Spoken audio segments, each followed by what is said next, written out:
everyone, welcome to KTV Telugu. అధికారంలో ఉన్న పార్టీలు వ్యాపార సంస్థలకు మేలు చేసే నిర్ణయాలు తీసుకుని వాటి ద్వారా తమ పార్టీలకు ఎలక్టోరల్ బాండ్ల ద్వారా లంచం తీసుకునే ప్రక్రియకు సుప్రీంకోర్టు చెక్ పెట్టింది. 8 ఏళ్లు ఆలస్యమైన చారిత్రాత్మకమైన తీర్పు ఇచ్చింది. అధికారంలో ఉన్న పార్టీలకు వెలువలా వస్తున్న ఎలక్టోరల్ బాండ్ల గుట్టు బయటకు రానుంది. ఎలా చూసినా బలహీనమవుతున్న ప్రజాస్వామ్యానికి సుప్రీంకోర్టు తీర్పు కాస్త బలం కల్పించిందనేది ప్రజాస్వామ్యవాదుల అభిప్రాయం.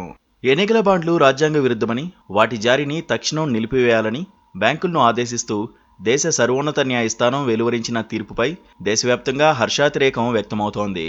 ఒకరు కూడా ఆ ఎలక్టోరల్ బాండ్లు మంచివని, నీతి నిజాయితీతో కూడినవని అనడం లేదు. చివరికి చట్టం తీసుకొచ్చిన బీజేపీ నేతలు కూడా ధైర్యంగా ఈ మాట చెప్పలేకపోతున్నారు. కార్పొరేట్లకు దోచిపెట్టి అందుకు ప్రతిఫలంగా వారి నుంచి భారీగా నిధులు సమకూర్చుకుని రాజకీయాలను శాసించాలనుకున్న అధికార పార్టీలకు సుప్రీంకోర్టు తీర్పుతో కొంతైనా అడ్డుకట్ట పడుతుంది. పాలక పార్టీ, కార్పొరేట్ల నడుమ నీకిది నాకిది తరహాలో క్విడ్ ప్రోకోకు ఎలక్టోరల్ బాండ్ల స్కీమ్ దారితీసిందని సుప్రీం నిర్ధారించింది. రాజకీయ పార్టీలకు నిధులు సమకూర్చుకునేందుకు తీసుకొచ్చిన ఎన్నికల బాండ్లు చెల్లుబాటు కావని స్పష్టం చేసింది. ఎటువంటి వివరాలు తెలియని ఎన్నికల బాండ్లను స్వీకరించడం అంటే సమాచార హక్కు చట్టాన్ని ఉల్లంఘించడమేనంది. నల్లధనాన్ని అరికట్టేందుకు పారదర్శకత కోసం ఈ స్కీమ్ తెచ్చామన్న బీజేపీ ప్రభుత్వ కుతర్కాన్ని తోసిపారేసింది. అధికారంలో ఉన్న పార్టీలు క్విడ్ ప్రోకో ద్వారా కార్పొరేట్ సంస్థలకు మేలు చేసి వాటి దగ్గర నుంచి లంచం రూపంలో పార్టీ ఫండ్ తీసుకుంటున్నాయి. ఇది నేరం కాదు. చట్టబద్ధమైన పనిగా అధికారంలోకి వచ్చిన వెంటనే ప్రధాని మోదీ ప్రభుత్వం తేల్చింది. ఎలక్టోరల్ బాండ్స్ పేరుతో ఓ చట్టం తీసుకొచ్చింది. ఈ బాండ్స్ ఎవరైనా కొని రాజకీయ పార్టీలకు ఇవ్వచ్చు. ఎవరు కొన్నారు, ఎంత కొన్నారు అన్న వివరాలేవి బయటకు రావు. అంతా రహస్యం. ఆ బాండ్లు కొనడానికి డబ్బులు నీతిగా సంపాదించారా, నిజాయితీగా సంపాదించారా అన్న సంగతి కూడా చెప్పాల్సిన పని లేదు. పోనీ పన్నులైనా కట్టారా అన్నది కూడా చెప్పాల్సిన పని లేదు. అంటే ఎలా సంపాదించినా సరే అది రాజకీయ పార్టీకి విరాళం ఇస్తే మంచిదైపోతుంది.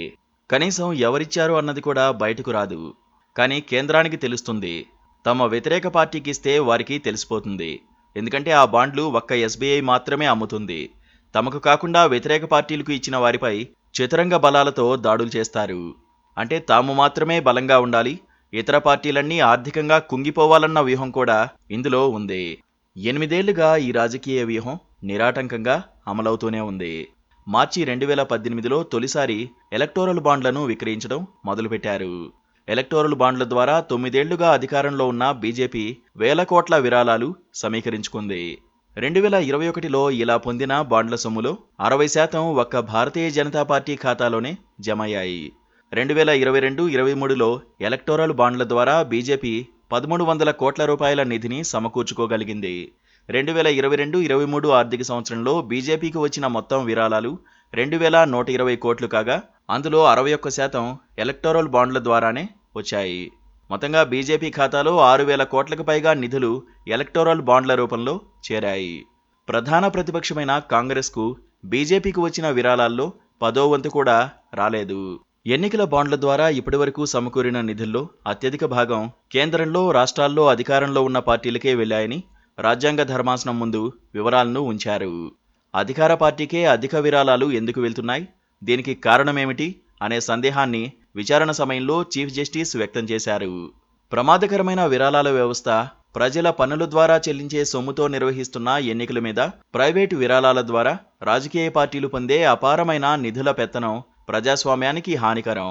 ఈ విరాళాల పద్ధతి ప్రభుత్వాలతో పనులుండే సంపన్న కార్పొరేట్ యాజమాన్యాలు అధికారంలోకి రాగల అవకాశాలు అధికంగా ఉండే పార్టీలకు నిధులు చెల్లించడానికి దోహదం చేస్తుంది.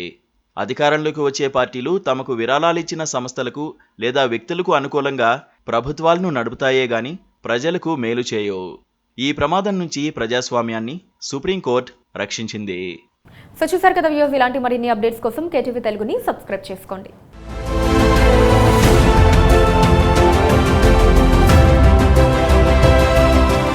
Please subscribe to KTV Telugu. KTV Telugu. KTV Telugu. KTV Telugu channel.